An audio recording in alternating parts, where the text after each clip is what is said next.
Oke, baik. Ini saya rekam untuk kelas. Sepertinya makro satu ini tidak membutuhkan, tapi kelas makro apa ini? Ide ya.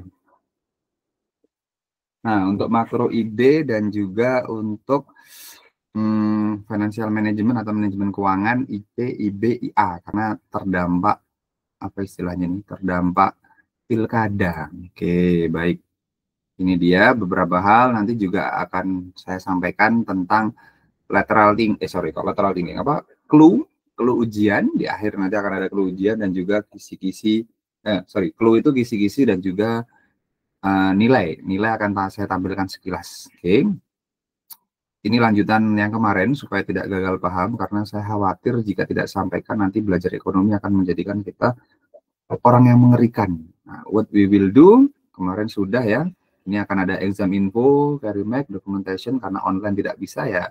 Nantilah terserah Ahsan kalau memang kalian masih mau, kita bisa usahakan saat UAS kan gitu. Di akhir jam UAS atau di awal atau sebelum UAS. Ini UASnya itu tanggal berapa gitu ya. Oke. Lateral thinking yang kedua, kita percepat saja, waktunya tidak lama. Ini ya, untuk apa bekerja. Bahasanya di sini. Silahkan kalian tadi jawabnya ada di mana kan gitu. Apakah untuk mencari kebenaran? Nah, ini garisnya adalah di sini fokus on physical and sin. Jadi konsekuensinya yang bawah adalah duniawi, yang atas adalah spiritual atau yang tidak terlihat gitu ya. Ini yang konsekuensi di dunia, ini konsekuensinya afterlife, setelah hidup.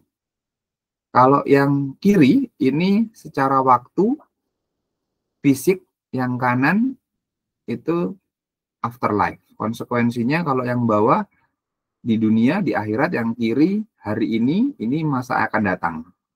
Oke, jadi ketika bekerja untuk harta, prestige, knowledge, abstain, happiness, mindless itu ya untuk di dunia saja dan konsekuensinya sampai kita meninggal.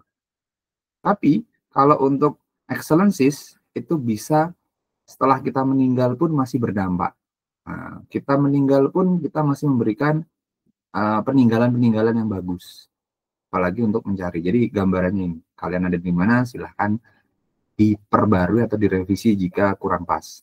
Oke, the word is not enough. Kalau dalam perspektif ekonomi makro syariah dan juga mata kuliah yang lain yang prodi ekis, kira-kira statement ini apa? Ada satu orang coba angkat tangan, saya minta pendapatnya. Apa makna the word is not enough dari perspektif ekonomi Islam? Karena ini anak ekis. Kira-kira apa? Satu aja. Gak ada perwakilan? Haidar, apa Haidar? Maksud dari, ini bukan filmnya ya, apa maksud dari the word is not enough dari perspektif seorang cendekiawan ekis? Kalau menurut saya the world is not enough dari segi perspektif Islam itu ya menganggap bahwasanya world atau dunia itu hanya sekedar tempat singgah. Jadi tujuan dari kita sebagai ekonomi Islam berjalan di dunia ini untuk bekal di akhirat gitu Pak. Jadi segala kegiatan seperti itu ya. Oke, bagus. Good, thank you. Oke, satu saja karena khawatir waktunya tidak cukup. Kalau di kelas mungkin kita banyak diskusi. Dari film ini, kalau filmnya sendiri, dia dengan hidup itu nggak cukup gitu. Inginnya berlebihan, inginnya bermewah-mewahan dan lain sebagainya. Cuman kalau dari perspektif syariah, kenapa saya masukkan gambar orang ini ya? Karena sama dengan kita ketika kita seorang cendekiawan muslim, ketika kita mengamalkan nilai-nilai Islam, jika kita bekerja hanya untuk harta, itu lelah, capek. Tapi ketika kita bekerja untuk dunia mazratul akhirah, atau kita bekerja untuk dunia supaya balik ke akhirat nanti tidak sulit atau tidak dibebankan, maka ya sudah capek-capek beramal, kenapa hanya untuk dunia? Kenapa nggak sekalian kita niatkan untuk kehidupan setelah di dunia kan gitu. Jadi beramal untuk dunia saja itu nggak cukup, harus dibarengi beramal sekaligus atau bekerja, berbuat untuk sekaligus nanti di akhirat tidak repot-repot lagi kan gitu bahasanya. Makanya the word is not enough. Jadi kalau hanya berekonomi, bekerja hanya untuk keperluan dunia saja, ya apa bedanya dengan orang lain? Ini salah satu contoh.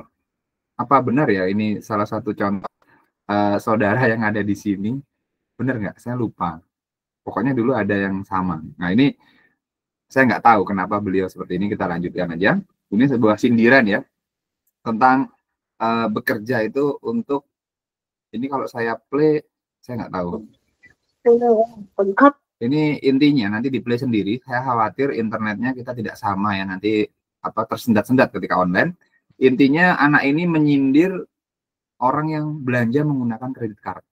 Kenapa kita capek-capek membayar kredit card yang mana notabene bekerja itu malah jungkir balik untuk hidup saja, dan itu malah justru merugikan untuk akhiratnya. Saya percepat saja. Ini juga ada di dekat rumah sini, dekat rumah saya, yaitu ternyata di era modern ini sudah banyak pengusaha-pengusaha yang tidak hanya bekerja untuk dunia. Nah, di sini kan utamakan sholat dan keselamatan kerja. Biasanya kita lihat adalah safety first, ya kan. Tapi ini dia tambahkan utamakan sholat dulu baru keselamatan kerja. Oke, jadi sudah mulai banyak kita amati, dan ketika nanti kalian meneliti, mungkin bisa meneliti corporate religiosity. Kuncinya itu apa itu bahagia, ya kan? Saya rasa coba ada nggak yang bisa berpendapat satu kata aja atau dua kata atau satu kalimat paling panjang yang punya yang mau merespon. Angkat tangan coba jika ada. 1, 2, 3. Oke, Fahrul. Fahrul saja ya perwakilan. Apa bahagia menurut Fahrul? Mungkin ketika merasa cukup, Pak. Oh, qanaah itu bahagia gitu. Oke, boleh. Cukup ya, satu perwakilan saja. Happiness is enough, kata Fahrul. Kita cek. Kalau saya lebih bertanya, apa sumber bahagiamu? Apakah bersumber material atau empiris? Kalau kalian bahagia itu memiliki pasangan yang good looking, kalau menua terus tidak good looking, apa kebahagiaan itu makin menurun? Pertanyaan gitu. Bahagia ketika memiliki material, misalkan kendaraan baru, gadget baru, bahagia. Nah, kalau ada yang lebih baru, apa kemudian kebahagiaannya akan declining atau akan menurun? Itu ketika empiris ya. Tapi ketika bahagia itu non material, misalkan kasih sayang orang tua, perhatian orang tua kepada kita, perhatian pasangan hidup nanti, ketika itu tidak berkurang, maka itu sesuatu yang tidak empiris. Jadi ketika bahagia kalian adalah sesuatu yang tidak empiris, seperti kita bahagia nih karena sudah berislam sejak lahir, maka kebahagiaan itu tidak bisa kita gambarkan karena sesuatu yang empiris, dan sesuatu yang tidak nampak biasanya tidak lekang oleh waktu. Oke, nah apakah kebahagiaan kalian di indera, dirasa, atau dipikirkan? Itu nanti silahkan ditentukan. Ini video tapi tidak saya play karena memang pasti akan akan terkendala. Intinya sebentar tuh, balik lagi sini. Intinya yang pertama ini sindiran tentang bahagia yang sumbernya material. Sedikit saja ya. Oke. Ini bahagia yang sumbernya material, kita lanjutkan. Sedangkan ini bahagia yang sumbernya imaterial atau emosi. Oke. Linknya ada semua, silahkan nanti dilihat masing-masing ya. Linknya saya sertakan, ini mesti kembali ke sini. Oke, mohon maaf. Nah, itu ada linknya di bawah, nanti saya share. Oke, kemudian ini baca sendiri, sebentar. Kemudian juga sama, saya ingin memgarisbawahi tentang, nah ini dia, yang ingin saya garis bawahi adalah perkataan Warren Buffett. Di dalam ekonomi makro, kita pelajari Y sama dengan C plus S. Itu kata ekonom. Tapi menurut orang yang jelas-jelas pernah menjadi orang terkaya, 10 besar orang terkaya di dunia, beliau mengatakan jangan menabung apa yang tersisa, tapi habiskan apa yang tersisa setelah menabung. Berarti rumusnya bukan Y plus C plus S, tapi Y, S dulu baru C. Pertanyaannya, kalian mau percaya teori ekonomi atau mau percaya orang yang beneran kaya? Gitu. Oke, silahkan kalian tentukan. Kalau saya sepakat ya dengan perkataannya, habiskan setelah saya bayar zakat, ketika kalian sudah berzakat. Kalau belum, habiskan setelah disisihkan dulu, dibayar dulu infaknya, berinfak, menabung untuk dana darurat baru habiskan. Karena apa? Ketika kita Y-nya lebih dulu dalam Islam, maka kita akan banyak godaannya, khilaf. Kemudian lupa untuk nabung, lupa untuk investasi. Tapi ketika kita keluarkan infaknya dulu, ketika kita sisihkan dulu untuk nabung, maka kita tidak khawatir. Sisanya adalah apa yang bisa kita habiskan. Jadi ketika ada godaan, itu tidak membahayakan. Tapi kalau konsumsi dulu, kebutuhan dulu, terus ada godaan, ya sudah. Berakhir pada kekurangan, tidak qanaah, endingnya pinjol, endingnya pinjam. Nah, itu bahaya ya. Oke, itu. Kemudian ini beberapa critical thinking untuk kalian. Misalkan. Asya ada nggak Asya di sini? Masih ada atau kemana Asya ini? Saya mau tanya Asya deh. Masih. Masih? Asya, kamu golongan kanan atau golongan kiri? Sebagai seorang individu. Kanan, Pak. Oh, kanan, alhamdulillah. Yang masih di golongan kiri, tadi ada yang menjawab jawaban tentang golongan kiri, coba direvisi. Kalau kalian kehabisan, terus apa? Gitu kan. Oke, kita next. Ini overconsumption, ini ilustrasi ya. Dalam ekonomi makro, kita itu negara yang penuh dengan sumber daya alam, tapi diminta untuk mengkonsumsi. Yang tadi saya sebutkan tadi.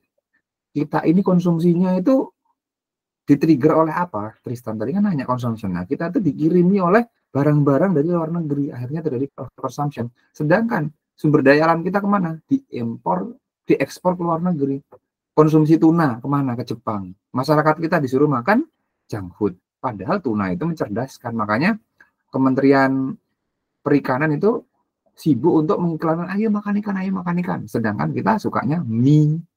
Ya kan? Ayo yang suka makan mie. Kemudian sukanya ayam-ayaman, sukanya minuman-minuman kekinian yang endingnya bisa membahayakan kesehatan kan itu.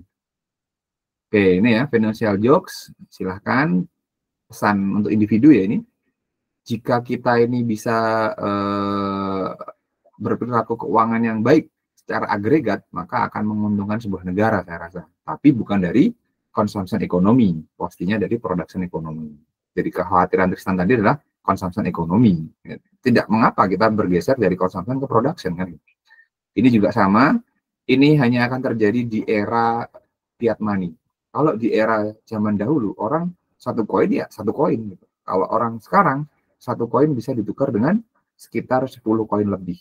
Berarti kan secara pemikiran primitif, loh logamnya kok ditukar 16, tapi karena sistem yang membuat kita seperti itu, yang kemajuan keuangan katanya, itu malah kalau menurut saya lebih bodoh dibanding orang primitif. Dan kita hidup di era yang sedemikian. Kemudian demi kekayaan, tidak sedikit masyarakat kita yang masih menganut penglaris. Ini salah satu penglaris yang berhasil saya foto. Ini, tapi tokonya beneran laris. Jadi di era modern, di era digital masih ada penglaris. Kayaknya penglaris digital juga akan ada. Ya. Kalau Islam bagaimana? Ada. Kita bahas di selain kesempatan ya. Penglaris Islam boleh nggak? Ada.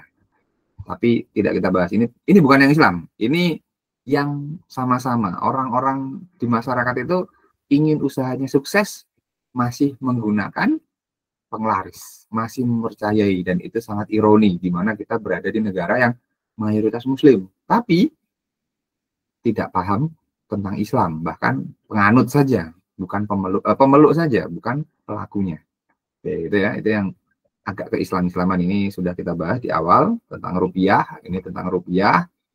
Ya, ini tentang sindiran, cari kerja, healing.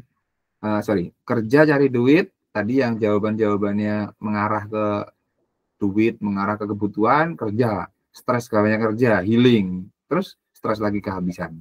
Apakah itu siklus hidupnya? Ini al-hakumut takasur. Nah, ini al-hakumut takasur, ilustrasinya ya. Inilah ilustrasi manusia. Harta zurtumur makobir kan gitu. Ini ilustrasinya. Nah, demi dunia banyak orang yang seperti ini ya. Sikut, saling jilat, muka dua, kemudian apa tadi ya? Sebelumnya apa tadi ya? Itu intinya itu. Aduh, jauh sekali ya. Setiap saya balik pasti larinya ke sini. Oke, kita percepat saja supaya segera waktunya. Ini harta kasur, ini pencari muka, si muka dua. Nah ini pesan dari Umar ya, orang yang Imam Syafi'i pernah berpesan seperti ini. Engkau mengejar dunia, sedangkan dunia adalah hukuman untuk Nabi Adam alaihissalam. Dan perkataan ini mirip dengan mahasiswa saya yang notabene kafir, yaitu Jesselyn. Ya, mohon maaf ya Jesselyn kalau mendengarkan video ini saya mengutip. Karena ketika dia mengutarakan worldview saat itu, saya langsung tertegun. Worldview-nya adalah menjalani hukuman. Loh, kenapa worldview menjalani hukuman? Karena menurut Bible, Nabi Adam itu dikirim ke bumi untuk menjalani hukuman. Pertanyaannya, kenapa berasal dari mahasiswa Katolik, bukan berasal dari mahasiswa Muslim? Saya agak menyayangkan itu. Oke, itu ya. Banyak dari kita untuk mengejar dunia sampai ya jungkir balik. Kemudian ini salah satu mahasiswa pasca sarjana yang ketika saya sharing tentang harta, kemudian mengejar keinginan, dia mengutip satu ayat dari kitabnya tentang cinta uang itu kejahatan, dan dia menyampaikan kata-kata ini, silahkan dibaca sendiri ya. Intinya adalah mirip dengan ayat-ayat yang ada dalam Al-Quran, karena memang ketika belum diotak-atik oleh manusia ya, memang Injil itu datangnya dari Allah juga untuk Nabi Isa kan itu. Oke, semoga yang mendengar video ini mahasiswa kelas lain saya Muslim semua ya. Khawatir aja. Oke, ini kebahagiaan yang semu. Tadi sudah digambarkan salah satu video ada yang kebahagiaan semu. Apakah kalian itu kebahagiaannya semua atau hakiki? Silahkan nanti dicek lagi. Oke, kemudian ini. Nah, ini juga sama. Jangan sesak dadanya karenanya. Jika engkau memberikan menjadi pelajaran, ini silahkan dipahami. Karena ini ayat-ayat yang agak berat. Yang perlu pemikiran untuk memahaminya. Tidak letterlek gitu ya. Oke, mengambil pelajaran. Apakah sudah? Nah, ini juga sama. Saya mau tanya, Asya, kamu bisa rekomendasikan satu temanmu nggak? Yang masih Kalista, on? Pak. Kalista? Iya ya, CS-an kamu Kalista. Kalista, mana Pak, orang? hadir, Pak. Oke, sepakat nggak sama Terelie ini? Ini flexing nih. Sepakat nggak Kalista? Iya, Pak. Kira-kira Asya orang yang seperti ini nggak?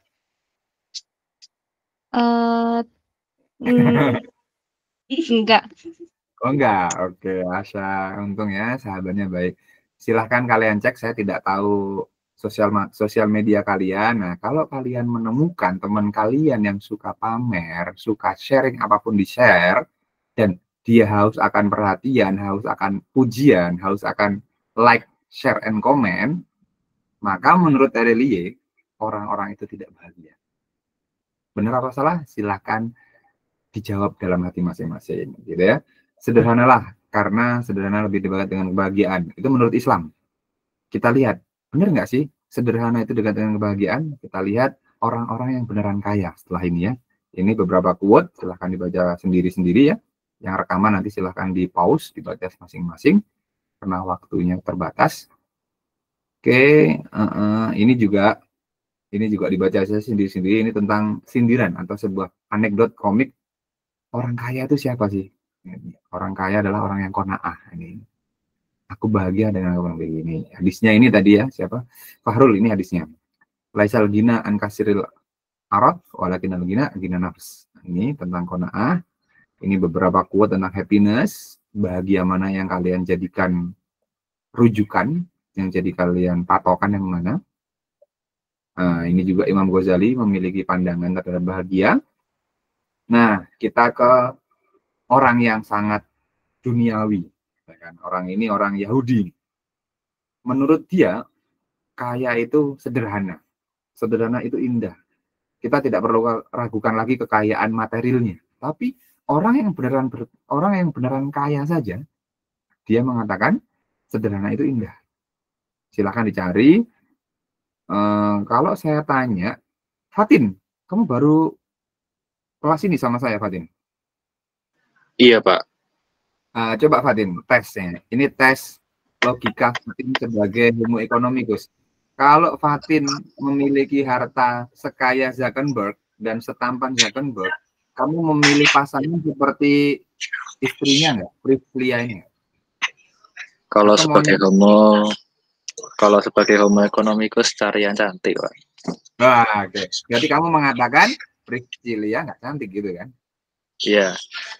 Oke. Karena yang bilang nggak cantik bukan kita ya. Istri saya Tionghoa dan tidak cantik loh. Dia rasis ya.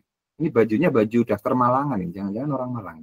Oke, itu ya. Jadi kita bisa lihat bahwasanya orang sengganteng itu dia nggak mencari apa yang digambar-gambaran oleh media. Dia mencari kebahagiaan versinya. Berarti apakah kita harus nunggu sekaya Zuckerberg baru sederhana? Apa ya sudahlah, orang kaya aja bilang sederhana itu indah. Kenapa nggak kita sederhana sejak sebelum kaya raya kan gitu. Ini Bapak Bang Hartono, kekayaannya sekian triliun dulu ini ya, ketika saya cari materi ini.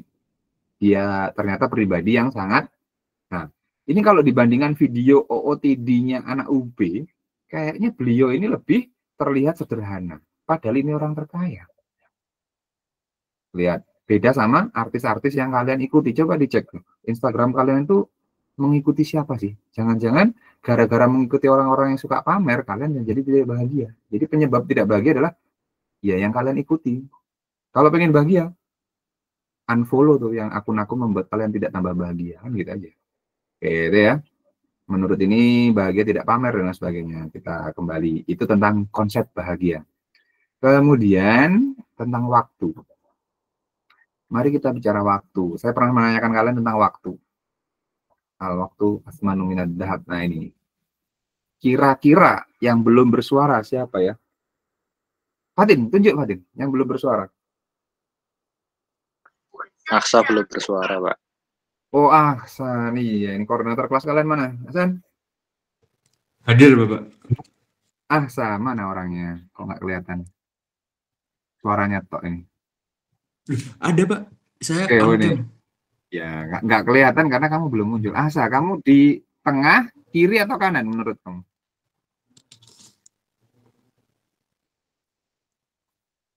Kamu di fase yang mana, Asa? Yang di kiri, Pak. Oh, kiri. Alhamdulillah. Berarti kalian berada pada fasenya. Karena kalau kalian sudah pada fase yang kanan, wah kok bisa gitu. Padahal fase kanan itu adalah fase orang-orang saya dan setelahnya, orang yang sudah bekerja. Bukan, saya masih di tengah. Yang ingin kembali itu biasanya orang-orang yang sudah 40 tahun atau 45 tahun ke atas. Oke, sudah seperempat abad lah ya. Oke, gitu ya. Dan ini terakhir, gitu. Ini tentang waktu. Jadi kalian ada di mana? Ini baca sendiri. Dan kita berada di era di mana kemudahan teknologi membuat waktu kita menjadi tergoda keberkahannya. Silahkan kalian cek ini. Ini sindiran ya. Hiburan, sia-sia, syubhat, nanti ke haram. Kemudian kalian yang kanan atau yang kiri kan gitu. Hasan yang mana, Hasan? Kamu kalau melihat, menyimpulkan pengamatan sebagai koordinator kelas, kira-kira sampling yang ada di kelas kita ini yang kiri atau yang kanan, Hasan? Yang Orang-orang kanan, yang... Pak. Yakin? Ya, insya Allah, Pak, yakin. Amin. Ya, semoga yang ada di sini dan kelas-kelas lain yang menjadikan video ini sebagai... Nanti saya mau izin, kelas ini, rekaman ini saya letakkan di YouTube aja ya, supaya diakses semua orang. Makanya saya tidak play video-videonya tadi, karena takut kena copyright. Oke, gitu ya. Jadi ini hati-hati, sebuah anekdot. Kenapa nggak mau lihat aja? Ini juga sama, sudah banyak ponakan-ponakan, semoga anak saya nggak seperti itu. Ponakan-ponakan kalian atau yang sudah punya keluarga, punya anak di ruangan ini, barangkali ya. Jangan sampai, hati-hati. Ini riset. Ini juga sama, loh. Baca sendiri-sendiri. Ini juga sama, main game sampai meninggal. Di Indonesia kayaknya belum ada sih. Oke, ini juga sama, ya kan. Hati-hati ya, ini orang Malang dekat sini. Saif, hati-hati sama temen. Saif ini Panjen kan ya. Hati-hati ya. Ini Jabung, Kabupaten Malang. Bedanya Saif, Kabupaten Panjen. Jangan sampai ngecek. Kalau ada yang ngecek, diingetin jangan ngecek-ngecek. Nanti bahaya. Ini aja sahabat, mereka sahabatan loh. Kok bisa kan gitu. Oke, next. Oh, ini bahkan gara-gara game online seorang ayah itu bisa lebih ganas dibanding singa terhadap anaknya. Oke, ini juga sama, ini bisa di-play kalau kalian klik, itu bagaimana gadget mengerikan ya. Jadi kita di era di mana godaan makin, ini juga sama, suami bunuh istri, wow, ngeri ya. Jangan sampai, dan ini terjadi di dekat Malang, tidak jauh dari Malang. Oke, itu dibunuh. Jadi perempuan-perempuan jangan sering main TikTok. Nanti kalau suaminya nggak sabaran, kayak berita ini mengerikan ya. Oke, ini juga sama, penemu HP ada pesan, silahkan dibaca nanti. Ini juga pencuri waktu terbesar adalah gadget. Nah, kita berada di era yang penuh tantangan. Oke, ini saya percepat saja, nanti saya share materinya dan juga videonya. Nah, bagaimana pandangan Qurannya? Ya sudah ada. Hanya sendagura permainan. Nah, ini sudah ada, sudah diwanti-wanti jauh-jauh sebelum hari. Dan hari ini banyak terjadi. Oke, makin masif. Nah, ini mungkin ayat inilah yang dijadikan oleh orang-orang yang suka healing kan gitu. Ayatnya ini, ayat healing ini, dan bersenang-senanglah kamu, tapi ya jangan berlebihan juga ya. Oke, gitu ya. Kalau ini kan diawali dengan mengingkari rahmat yang diberikan. Tapi kalau hanya ini sama waktu, hati-hati, jangan tertipu tentang masa muda. Kemudian malas adalah doa. Oh iya ya, kamu belum laporan infak ini, Asa? Kapan mau kamu laporkan? Saya sudah berkoordinasi sama Panti Asuhan Yasibu, Pak. Rencananya hari Sabtu sama kelasnya Zaki juga. Oh, belum didistribusikan. Ya, soalnya kemarin mereka masih menyanggupi saja, Pak. Belum mengkonfirmasi. Sudah, gini aja, nanti buat rekapnya aja ya, buat rekapnya PPT foto-foto gitu aja, atau short video boleh nanti tentang penyalurannya, atau foto-foto kamu buat PPT kalau memang 2 kelas digabung. Intinya laporannya sampaikan kepada stakeholder, karena stakeholdernya kan dari kalian untuk kalian. Saya tidak ikut-ikutan, hanya menyarankan gitu ya. Kemudian ini hati-hati, malas itu dosa, karena malas adalah cara memperlakukan waktu dan peluang yang tidak benar. Malas juga tidak bersyukur, berarti tidak bersyukur kembali aja lagi ke rahim kalau menurut dalil yang saya sampaikan sebelumnya. Hati-hati, ini juga sama. Ini tadi yang tanya ya, kebijakan apa Pak yang bisa kita lakukan? Di Cina itu sudah sampai anak muda itu diwajib militerkan karena terkena namanya internet addiction. Ini Cina yang kita jadikan kiblat perekonomian. Pertanyaannya, kalau negara kita hanya berkiblat kepada hal-hal negatifnya, tapi hal-hal positif seperti ini tidak kita acu, ya sudah, kita akan jadi negara yang rusak parah.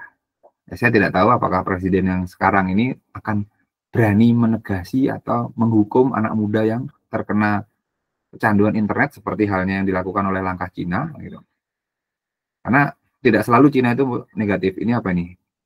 Sosial media kan gitu. Sosial media is addictive. Apakah sosial media itu secandu heroin dan love gitu ya. Kemudian ini, kalau kalian adalah orang yang kecanduan dengan gadget, maka ada sebuah perkataan di antara tanda Allah berpaling adalah kita dijadikan sibuk pada hal yang sia-sia dan telah ditelantarkan. Apa mau kalian ditelantarkan? Kan ngeri.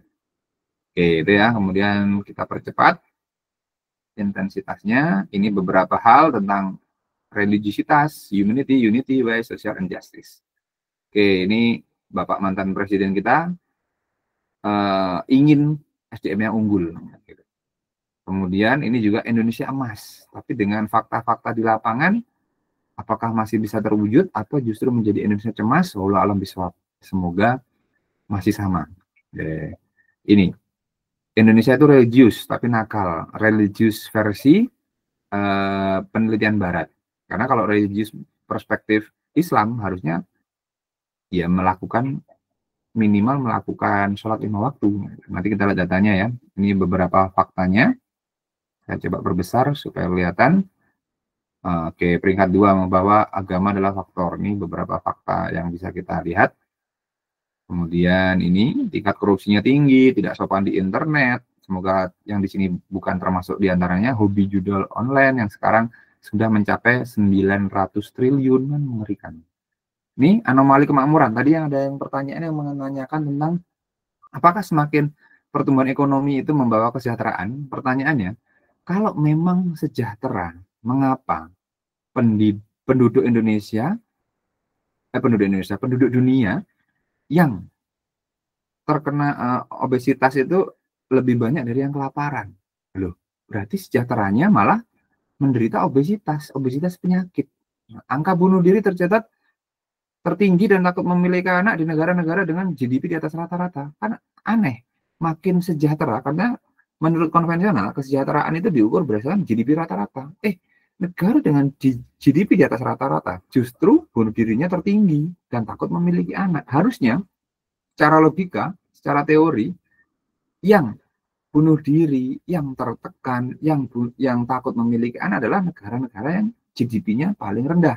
Atau bisa kita katakan negara konflik.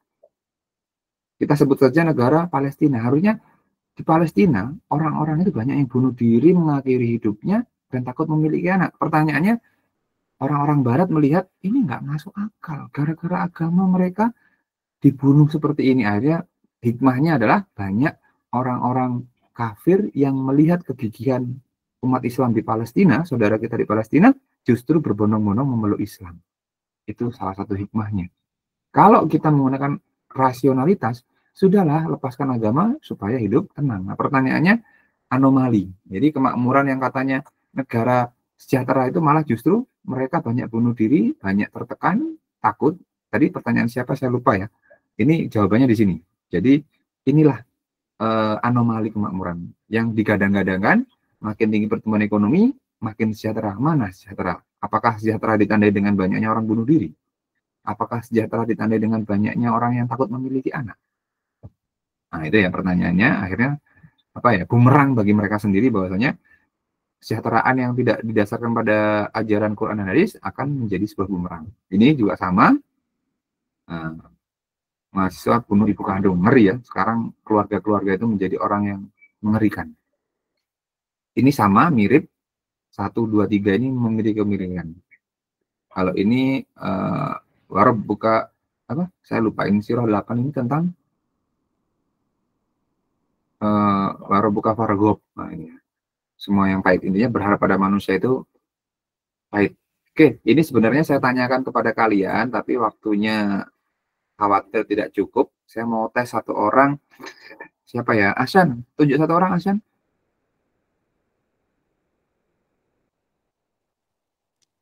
Fikri, Pak. Oke. Fikri udah pernah? Selain Fikri?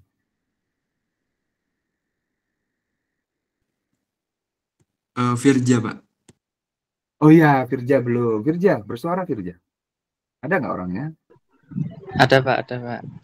Firja, boros yang mana, mewah yang mana? Boros yang kiri Pak. Kiri boros, mewah yang kanan. Kanan. Oke. Loh, sih. Boros yang putih apa yang bukan? Apa Pak? Boros itu yang warna apa? Yang kiri. Boros. Yang kiri itu yang apa? Yang kirimu itu apa? Saya nggak tahu. Kirimu itu yang mana? Ini atau yang mobil. Oh, boros kiri, mewah yang kanan. Kanan. Oke. Gimana ini perspektifnya? Mewah itu, oke, silakan ditutup mikrofonnya. Boros belum tentu mewah, tapi mewah biasanya boros. Oke ya, kata kuncinya itu. Orang boros belum tentu bermewah-mewahan, tapi orang bermewah-mewahan sudah pasti melewati fase boros. Kenapa? Definisi boros adalah orang yang membelanjakan harta kepada sesuatu yang tidak bermanfaat, kepada sesuatu yang merugikan diri sendiri maupun keluarga. 1. Mewah adalah di atas kecukupan. Misalkan mahasiswa itu ke kampus, yang penting kan punya motor, atau yang penting transportasi, berarti jalan kaki bisa dong, gitu kan? Berarti nebeng teman bisa dong, naik sepeda bisa, oke. Tapi kalau mahasiswa ke kampus, naik Lamborghini, naik Harley Davidson, berarti itu golongannya mewah, dan itu pasti terjadi pemborosan, gitu ya. Karena kita berada di lingkungan yang tidak Karena apa? Ke kampus dengan Vario, Mio itu udah cukup. Kenapa harus Harley Davidson? Berarti levelnya mewah. Dan orang ini, orang mewah biasanya flexing, gitu. Biasanya pamer. Orang boros belum tentu, karena boros adalah saya rasa setiap kalian memiliki borosnya masing-masing. Ada yang boros di kesehatan, ada boros di skincare misalkan, boros di pakaian, boros di minuman, boros di jajan, nah, nggak tahu ya. Boros di organ tubuh. Organ tubuh, boros itu contohnya harusnya per hari jatah mata kita itu digunakan untuk melihat sekian, tapi karena kalian sudah memanfaatkannya berlebihan, maka matanya menjadi berkurang gitu. Misalkan tubuh kita tuh per hari digunakan aktivitas sekian jam, tapi karena kalian jarang istirahat, jarang menggunakannya untuk haknya untuk digunakan, akhirnya terforsir. Nah, itu contoh. Ginjal misalkan, ginjal itu bekerjanya nggak boleh berat-berat, tapi karena banyak minum manis-manis, banyak minum minuman berenergi, akhirnya kerja ginjal menjadi lebih berat, sehingga kita boros terhadap organ tubuh, bahasanya gitu ya. Bapak ini, Pak, mau terkenal nggak, Pak? Geser, Pak. Ini bapaknya boros, kenapa? Wong dia itu loh pendapatannya per hari tidak pasti. Untuk keluarganya berapa nggak pasti. Kerja serabutan. Berarti dia memboroskan penghasilannya untuk sesuatu yang belum tentu bermanfaat bagi dirinya. Ada yang berargumen, Pak, kalau saya tidak merokok ide nggak keluar. Oke, berarti setiap pengeluaran rokok ada ide bisa dijual menjadi kreatif. Oh, berarti masih analoginya masih masuk akal. Tapi ketika sudah tidak bisa memberikan inspirasi, tambahan tambahan income, berarti kan itu boros. Gitu. Intinya seperti itu. Ini salah satu contoh orang yang merasa bersalah ketika beli barang mahal, walaupun ini artis. Padahal artis biasanya suka beli barang mahal. Kenapa seperti ini? Karena memang dia keturunan orang Jerman, di mana orang Jerman sangat frigel, sangat berhati-hati dalam spending. Oke, itu ya. Ini beberapa hal bisa dibaca sendiri. Ini baca sendiri. Ini ilustrasi bagaimana makanan dibuat. Ini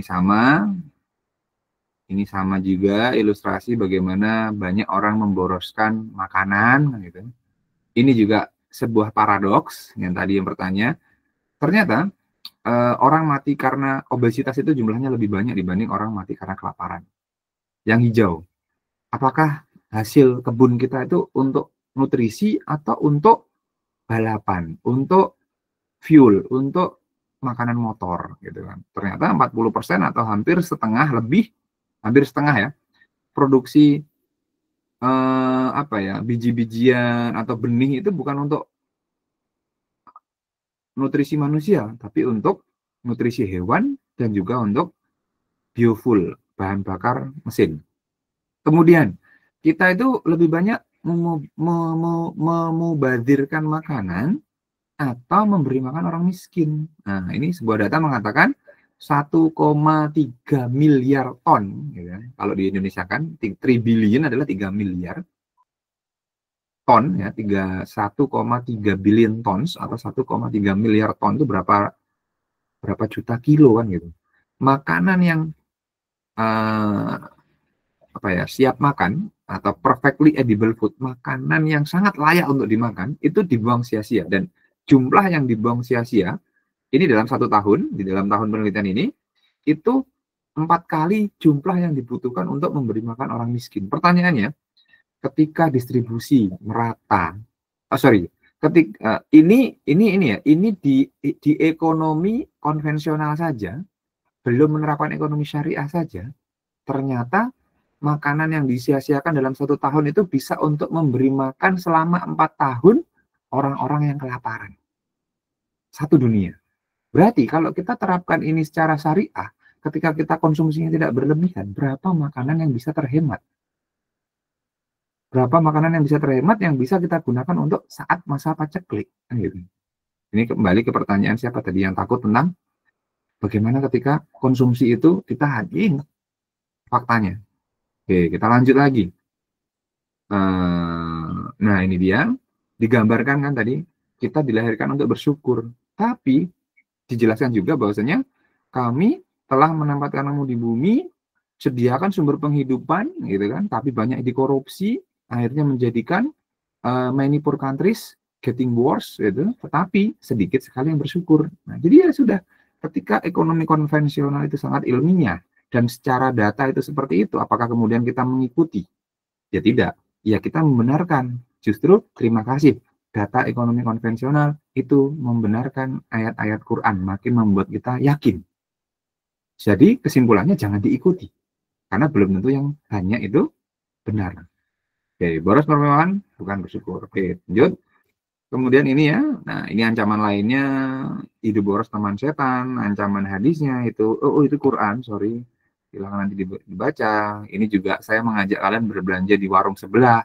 Semenjak saya melihat video ini, semenjak itu pula saya berusaha membeli BBM untuk motor ya, bukan untuk mobil, di toko kelontong. Karena apa? Ya dianggaplah selisihnya itu untuk infak. Kalau kita berpikir konvensional, daripada saya ngantri di SPBU, time is money, yang mending saya beli di tetangga. Selisih 1.000-2.000 adalah biaya waktu yang saya gunakan untuk ngantri, kan gitu kan. Dan sudahlah, kalau kita berpikir konven, tapi kalau kita berpikir ekonomi syariah ya oke lah 2.000 untuk tetangga, dan saya berusaha membeli ke tetangga yang tidak menjual rokok. Gitu. Kenapa? Ya itu preferensi, supaya penghasilan saya bukan untuk kulaan itu. Tidak, ini contohnya ya, time is money, daripada ngantri, mending bayar 2.000, selisih sekalian untuk infak, terus kita nggak rugi waktu, ngantri panas-panasan, apalagi kalau sampai depan BBM-nya habis, itu nyesek lagi. Oke, ini juga sama, tuh sindiran ya, dari Pak Rizal Ramli, ternyata BPJS kita ini banyak membiayai orang-orang kaya yang sakit. Karena apa? Penyakitnya orang kaya itu lebih mahal dibanding penyakitnya orang miskin. Oke, kita tidak bahas lebih lanjut waktunya. Ini bagus juga. Ada yang merasa sedih di tengah lebih, ada pula yang tenang di tengah kurang. Ini orang yang parkir saja punya tabungan amal jariah untuk bekal akhirat. Kalian yang lebih berpendidikan, saya rasa dibanding tukang parkir ini, harusnya lebih bisa berpikir, oh iya ya, tukang parkir aja bisa menyisihkan untuk amal jariah, bekal akhirat. Masa kalian enggak? Kemudian ini sindiran bagi kita, bagi kalian yang pendapatannya per bulan di atas batas miskin BPS, itu tidak layak menggunakan gas ini, karena itu adalah haknya orang miskin. Pertanyaannya, Pak, saya kan gini-gini, terserah kalian. Berarti kalian ikut serta dalam menghabiskan jatahnya orang miskin. Ya, karena standar BPS, miskin adalah 600 ribuan per bulan. Anggaplah 1 juta kurang per bulan. Kalau kalian lebih dari itu per bulan, maka kalian tidak tergolong orang yang berhak pakai gas ini, menurut perspektif konvensional. Tapi, oh saya pakainya standar Islam, Pak. Saya masih muzaki, Pak. Mustahik, monggo. Karena penulisan gas hijau ini bukan berdasarkan zakat, tapi berdasarkan, bukan nisab, tapi berdasarkan BPS. Hati-hati. Oke, banyak orang yang gengsi miskin, pengen tampak kaya, tapi tetap rebutan ini. Oke, makanya ini menyumbang ketidaksejahteraan masyarakat miskin. Kenapa? Banyak yang orang-orang yang tidak layak mengambilnya. Oke, itu ya, hati-hati. Secara tidak langsung berarti misalnya ini UMKM, nasib UMKM itu ini ya, kaum mayoritas, miskin harta, kurang perhatian, tapi giliran pandemi, giliran krisis, mereka dieluh-eluhkan. Itu dieluh-eluhkan juga, wah UMKM ini, tapi giliran ekonomi boom, UMKM seakan-akan diabaikan. Ini sama sindiran juga. Oke, silakan dibaca, kita di era ini. Oke, ini sama. Ini bagi yang kaum apa ya, masih tertutup hatinya ya. Kemudian ini habiskan saja, ini juga mirip ya, habiskan saja gajimu setelah membayar zakat. Kemudian ini Hasan jalan ya Hasan ya. Ini nanti kalau perlu ini tempelkan aja di kotak itu. Pelit itu memperpendek umur. Pelit itu sedekah sulit, gaya elit. Nah, itu Hasan bisa ditempelkan, tapi kita sudah kelas terakhir. Kemudian ini Hasan, ini penting juga nih. Kamu adalah orang yang diajak.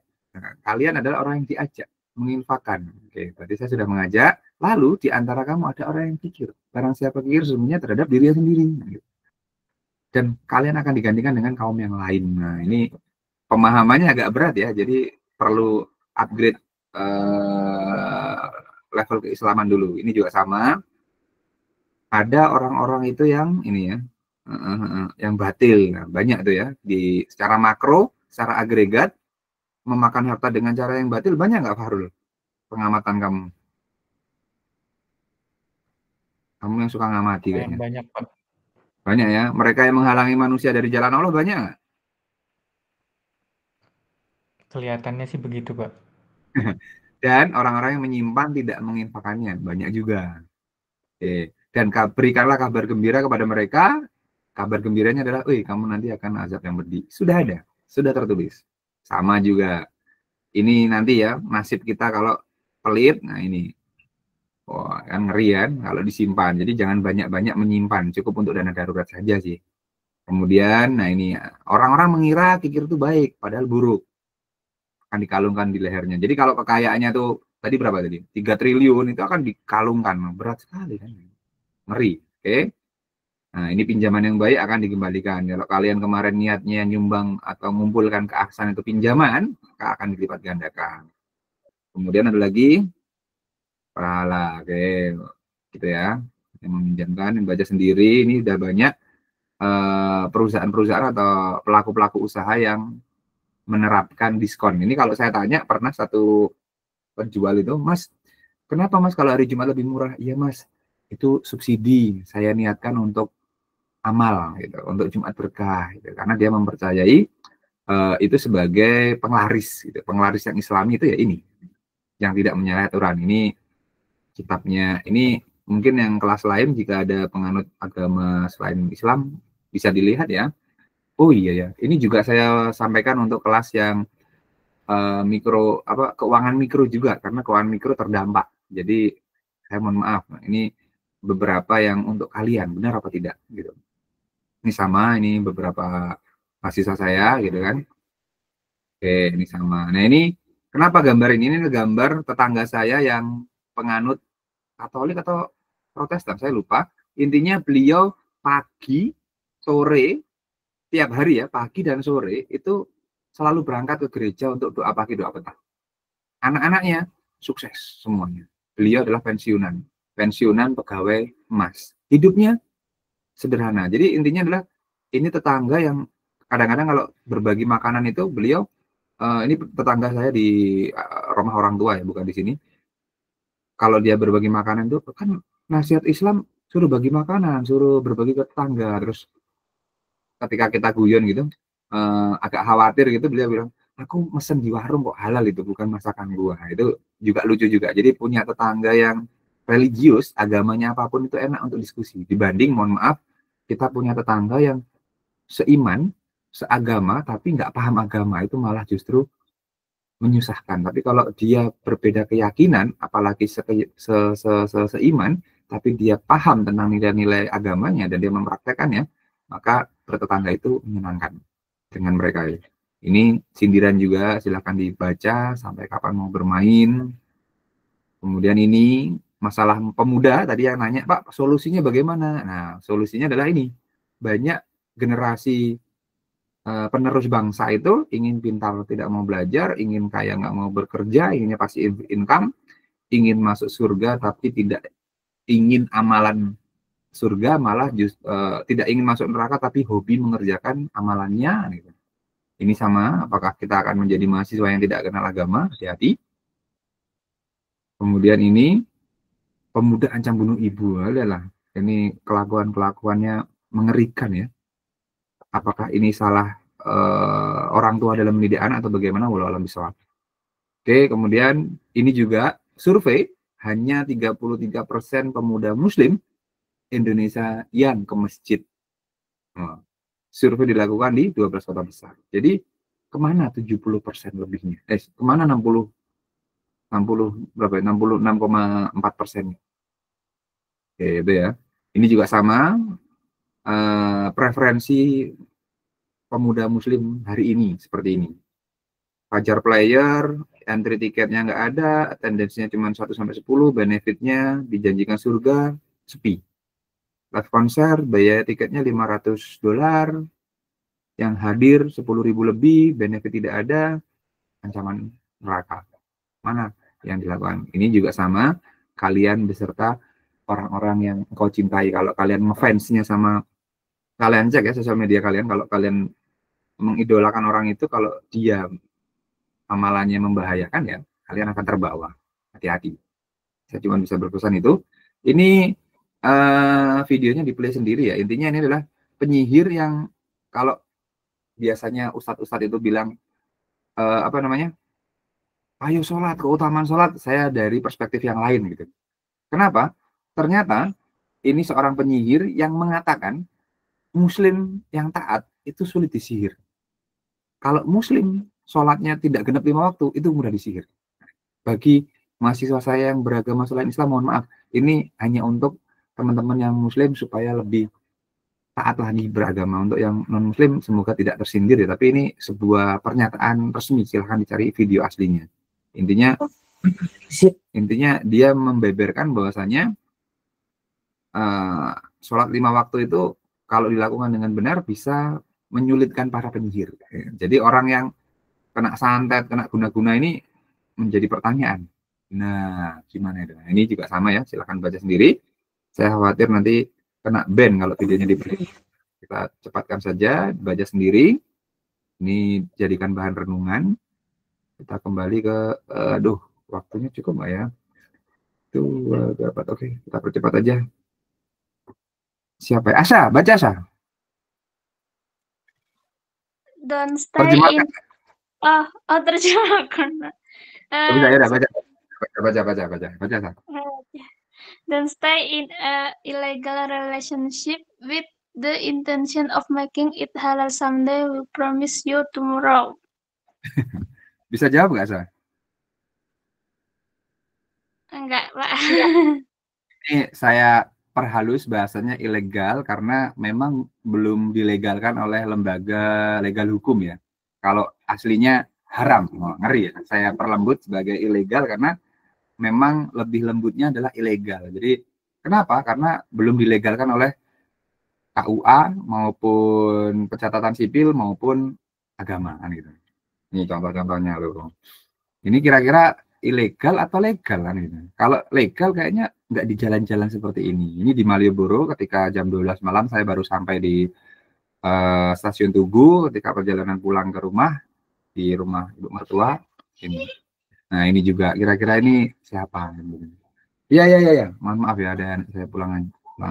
Oke, ini dia. Apakah kita melakukan atau pelaku peradaban atau pelaku non peradaban gitu.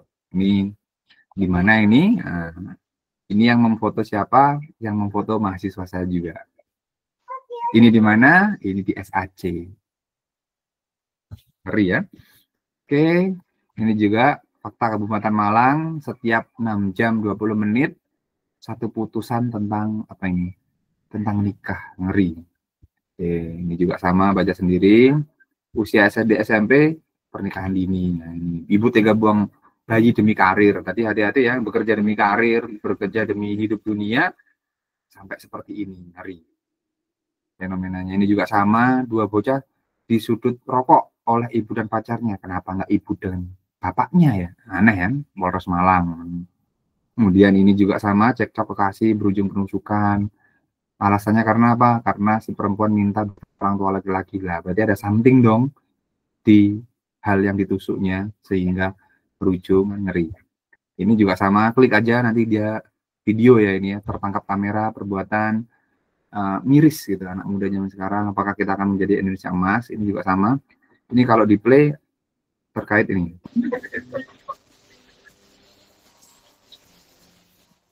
Oke. Itu semoga tidak ada pelakunya di kelas ini ya. Ini juga sama, di persidangan terbongkar. Wah, ini ngeri ya. Ini yang pembunuhan, ini yang disambar petir. Nanti play sendiri. Oke, ini juga sama, ngeri. Nah, ini baca sendiri. Ini juga sama di dalam agama apa ini, pastor ini berarti agama Kristen juga, Katolik juga, Katolik apa Kristen ya, saya pokoknya Nasrani lah ya, Nasrani juga ada. Ini baca sendiri, ini sehatmu luangmu yang muda. Ini kita percepat. Nah ini ya, kebaikan selalu mendatangkan ketenangan, jelek selalu mendatangkan kegelisahan, baik dalam perilaku apapun. Oke, ini saya percepat. Oke, percepat aja. Ini kedustaan yang indah, kenyataan yang pahit, ini sindiran juga. Kemudian, mengapa seperti itu? Oke, jawabannya kira-kira apa? Syah, jawab Syah. Saya, Pak. Hah? Ya, mengapa? Bisa dijelaskan? Hawa nafsu ya, Pak. Oke, hawa nafsu ya, baik.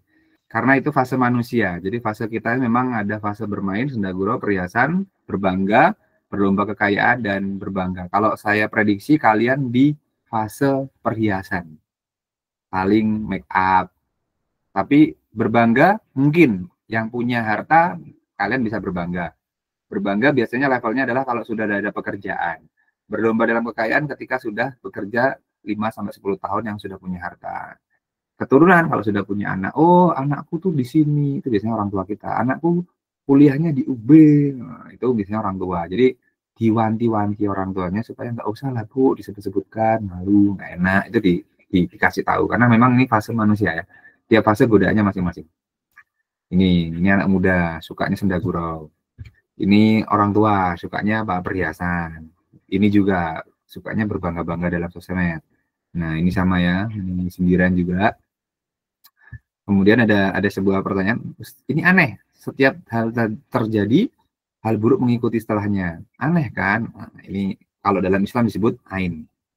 Oke, ini juga sama, di play sendiri ya, anaknya disuruh majang, gitu kan, niatnya apa kita nggak tahu. Ini video, silahkan di play, ini anak muda, cobaan saya dulu ini ya, tetangga, dekat rumah, tokonya. Saya selalu mengingatkan, tapi ya mereka pasti marah-marah. Oke, kalau yang menghalangi, hawa nafsu katanya. Apa sah? Yang menghalangi orang berbuat baik, itu apa sah? Selain nafsu. Selain nafsu, apa? Bingung. Nafsu, iya Pak. Nih, kalian belajar kan, ada angel and demon. Devil and angel, when do they shift into action? Godaan. Ini kalian pelajari nih. Nah ini baca sendiri ya nanti, di play sendiri aja. Ulang tahun ritual setan, dan ini yang berkata adalah pastor. Saya tahu ini dari pastor, bukan dari Ustadz malahan. Oke, nah ini gambarannya, kita itu digoda oleh jin korin 2, korin baik, korin buruk. Dan ini juga sama ilustrasi bahwasanya setan itu berlari dalam, kalau di puasa biasanya menjelang Ramadan ada berpuasalah untuk menahan hawa nafsu, menahan setan bergerak. Dan ada fakta menarik, satu pakar mengatakan ternyata kanker itu ada hubungannya dengan jin. Itu yang nanti sayang kita pertemuan terakhir ya, kalau kalian tanya nanti kita bisa diskusi. Oke, ini peringatannya. Kita lupa, tadi ada pertanyaan ya Pak, kenapa sih kita kok susah? Pertanyaan siapa tadi yang saya, nah inilah, karena kita tidak mungkin tidak digoda. Jadi kenapa kita cenderung hawa nafsu? Tadi saya lupa pertanyaan siapa, intinya jawabannya ada di sini. Ya karena memang kita ada penggodanya, kita ada musuh yang ini ya, jelas-jelas dituliskan, sungguh setan itu musuh yang nyata bagimu. Karena nggak mungkin manusia tidak diuji, nah itu ya, mengajak golongan. Jadi kenapa sih kok orang itu sulit? Tadi ada pertanyaan set itu, karena memang kita yakini bahwasanya kita imani, kita itu ada penggodanya. Kita itu ada yang membisiki. Kalau mau mendeteksi, pas sholat, tiba-tiba ada, nanti gini, nanti gitu, kunci kemana, sudah ditutup belum. Nah, pas sholat, biasanya kalian bisa mengidentifikasi ada bisikan-bisikan yang tidak kasat mata. Gitu, itu ada tanda kita digoda. Oke, itu ya. Baca sendiri. Ini banyak peringatan bahwasanya musuh kita itu nyata, gitu kan. Oke, ini godaan sesungguhnya. Nah, ini secara makro, dan engkau tidak akan mendapati kebanyakan mereka bersyukur. Jadi secara agregat, memang banyak manusia yang tidak bersyukur, banyak manusia yang tidak sesuai dengan syariat Islam, sehingga mau diuji jungkir balik bagaimanapun, muslim ataupun bukan muslim, itu kesimpulannya ekonomi pasti akan mengarah ke fakta kapitalis. Pertanyaannya, ya udah, ekonomi kapitalis konvensional itu adalah sesuai dengan Quran. Karena apa? Menggambarkan kebenaran ayat Quran. Sudah gitu aja. Pertanyaan kemudian adalah apakah kita ingin mengikuti lumrahnya manusia yang salah atau kita ingin berkaca, oh itu salah, itu digambarkan dalam Quran tidak sesuai syariah, maka kita jangan mengikuti kan gitu. Itu kesimpulannya dari kalian. Karena kebanyakan orang ketika memahami ekonomi itu, oh itu lumrah, itu boleh mayoritas melakukan. Tadi ada gambar ya. Ternyata tidak semua orang yang rame itu adalah sesuatu yang benar menurut versi Quran. Hati-hati. Oke, ini ya. Sifat penggoda adalah sifat setan. Mendatangi dari depan, belakang, kanan, kiri ya. Itu godaan sesungguhnya ya. Ini tanda hidup tidak berkah, baca sendiri. Agak mana tadi? Ini do you believe? Ini baca sendiri. Karena apa? Sebenarnya ketika kita meyakini ada kehidupan satu saja, iman terhadap hari akhir itu bisa membuat manusia menjadi baik. Satu saja. Ketika kita meyakini, karena apa? Yang sudah pernah saya sampaikan di kelas, untuk mencegah bunuh diri di Korea Selatan, mereka membuat film-film yang berbau tentang afterlife, tentang akhirat, tentang ada loh kehidupan setelah ini, ada loh reinkarnasi, kalau kamu berbuat buruk, maka kamu akan buruk juga. Nah, itu kan intinya adalah mengarahkan manusia untuk tidak berlaku buruk. Karena apa? Ketika kita mengimani satu saja tentang hari akhir, maka kita akan mikir-mikir untuk berbuat yang semena-mena. Ini ada 2 video, silahkan diklik ya. Tentang film yang menggambarkan kondisi akhirat dari perspektif Korea Selatan sama Yunani kuno.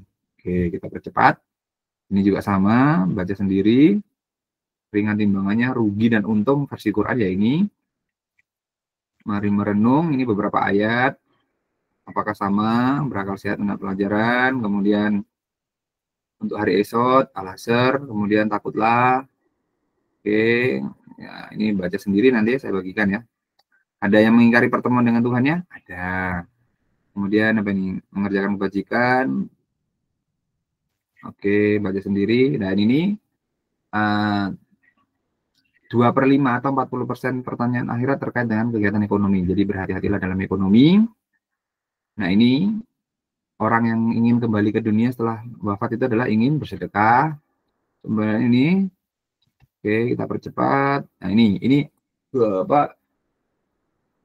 Alangkah dekatnya neraka dan surga sampai bisa ngobrol mereka.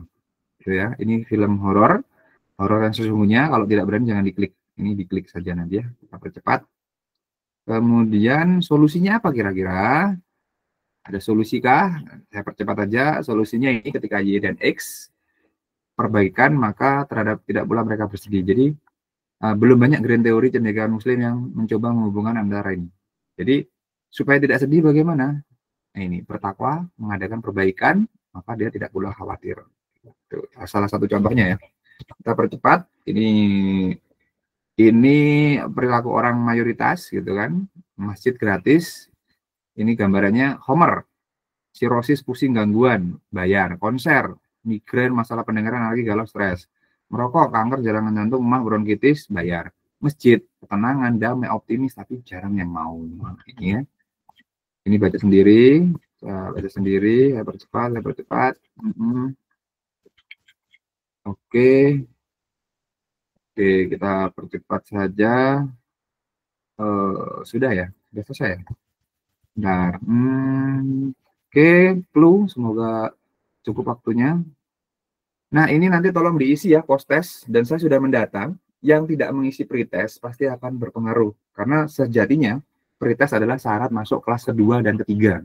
Tapi saya tidak tegasi di semester ini. Sudah saya rekap. Nanti datanya akan saya share.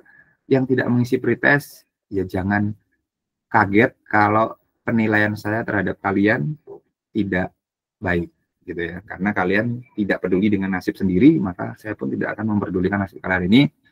Silahkan bagi yang belum mengisi pretest, silahkan isi post-testnya untuk mengetahui. Bagi yang sudah mengisi, harap mengisi lagi. Oke, nanti saya share. Kemudian exam info, clue.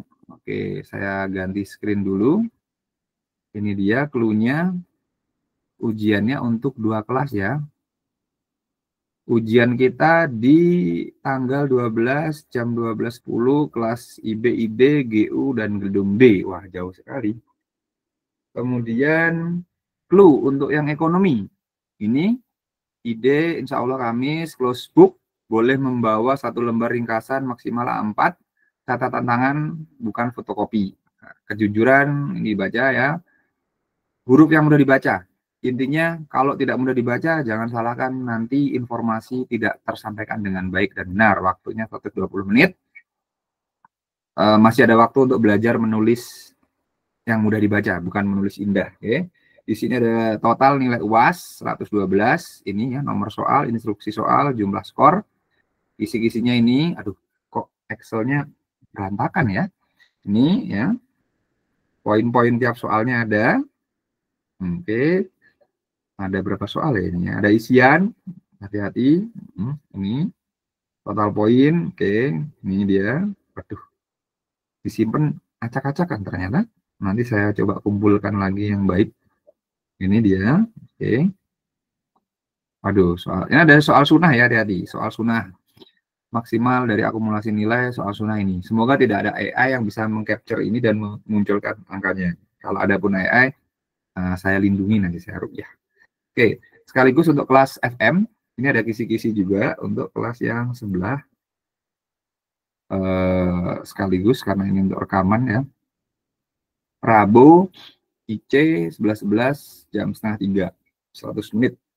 Nanti saya ubah 120, intinya nanti ada update di sini, boleh membawa selembar sama, kemudian catatan fotokopi, boleh menggunakan kamus, boleh menggunakan laptop, pensa kalkulator, ya, bukan laptop.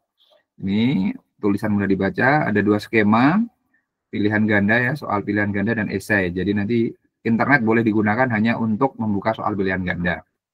Oke, ini dia MCQ 73 poin, silahkan di-scan. Ini linknya nanti akan ada linknya di sini. Oke, linknya bukan ini ya otomatis, karena tidak bisa, nanti kalian coba. Oke, ini esai 161 poin, soalnya. Ini yang esai, ya, karena internasional maka menggunakan Inggris, ada ini poin tiap soal. Nanti kalau ada yang kecil-kecil seperti, seperti ini adalah dijumlahkan nanti akan ketemu ini. Jadi itu poin masing-masing ABC.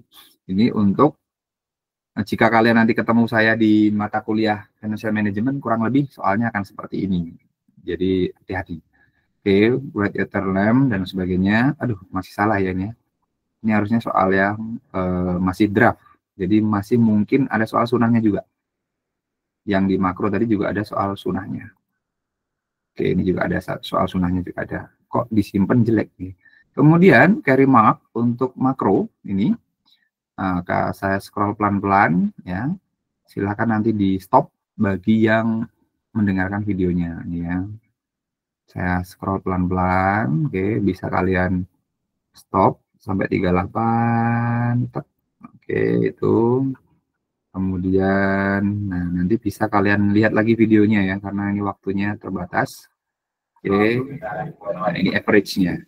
Oke, untuk carry mark FM1, ini dia, 1 sampai 15, bisa dilihat. 15 itu bisa dilihat. Sampai 32, 32 ya, itu bisa dilihat, bisa di pause videonya. Kemudian ini, oke, saya rasa itu kita kembali ke yang utama, yang utama. Selesai sebentar lagi. Kemudian sudah ya, exam info, clue sudah, carry mark sudah. Nah, ini sayang kita online tidak bisa, nanti jika memang perlu dilakukan dokumentasi, Ahsan dikoordinasi dengan teman-teman, kemungkinan bisa dilakukan di pekan sunyi atau saat UAS. Tapi saat UAS lebih baik sebelum ujian saja. Misalkan ujiannya jam 12.10, ya jam 12 gitu ya, di dekat ruang ujian. Tapi makro, wah gedungnya berbeda, jadi ya sudah, nanti di satunya sebelum ujian, satunya setelah ujian supaya berpindah. Dan ini wanti-wanti saya untuk yang mencontek, jangan sampai kalian menipu diri sendiri dan juga orang lain, karena itu akan terikot sebagai penipuan seumur hidup kalian, karena nilainya akan tertulis di ijazah gitu kan, di transkrip. Oke, ini makro dan manajemen keuangan sama.